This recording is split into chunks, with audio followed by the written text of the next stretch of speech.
I'm going to show you how to make the most flavorful and tender ribeye steak in a cast iron pan on your stove. So let's get to cooking. This steak is USDA choice beef. It costs $16.99 a pound. The steak is just under a pound, so I paid about $14 for it. Now, I'm one of these weird people. I do rinse my beef off before I cook it. Usually when I cook ribeye, it has the bone in, so I want to get off any bone dust from cutting it. But look at how beautiful this looks. This one is boneless, and you can see that beautiful fat marbling throughout it and on the edges. And this is a thick cut of beef. So I'm just rinsing it off gently, and then I'm going to dry it off completely with a paper towel to make sure I can still get a nice sear or crust on it when I cook it in my cast iron skillet. So dry it off completely. And look at that, y'all. Absolutely beautiful. I did make a couple of steaks, so you can notice this marbling is a little bit different. These are the seasonings that I'm going to use. Onion powder, smoked sea salt. This is a coarse grain smoked salt by Badia. This is Badia garlic and parsley seasoning. This is so delicious because it actually contains garlic oil, so it makes it better than any other garlic powder that doesn't contain the garlic oil. I love using the McCormick pepper grinders. I'm using smoked paprika. If you're the kind of person that only wants to use salt and pepper on your steak, feel free and do it, but I like a little extra flavor over here.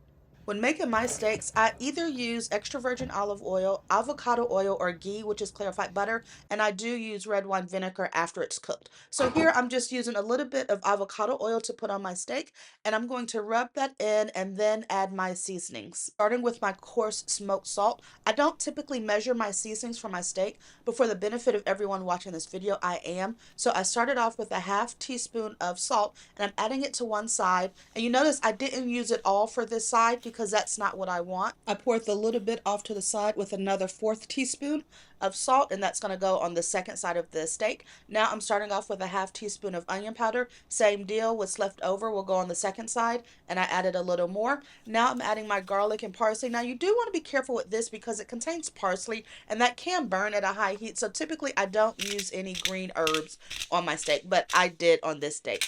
And then I also add my other seasonings, my black pepper and my smoked paprika. And again, I just eyeballed that. You want to use a smaller amount of pepper. I did anyway. And smoked paprika. And now I'm just rubbing the seasonings into both sides of my steak. The more you cook an item, the more you will be used to cook them by visual proportions you see as opposed to exact measurements. You will get an idea of how much seasoning you like to see on your steaks, and you'll get used to doing it that way each time.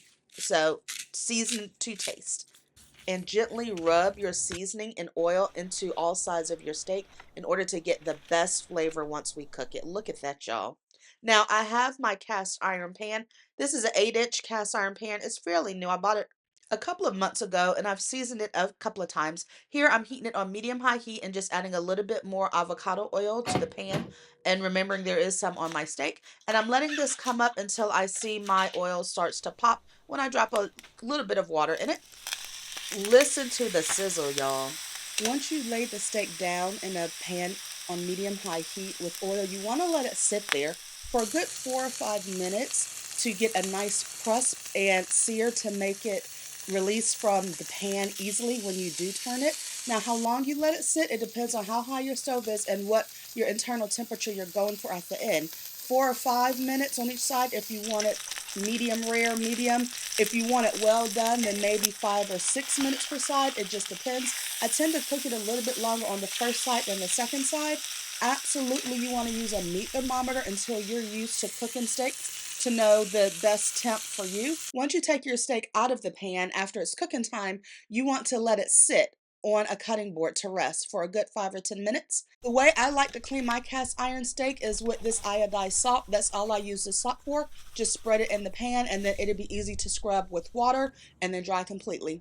Y'all, look at how good this steak looks. Now you can see the darker bits are the parsley that seared down on it, but it is very delicious. Additional flavorings that I add to my steak after cooking it include ghee, liquid smoke, red wine vinegar, or A1 sauce. I don't use all of them at the same time, just different times I use a different combination. So here, I'm just putting a couple of drizzles of the ghee and the red wine vinegar and cutting it open. Y'all, look at how delicious. Now this is how I like my steak, with a warm pink center.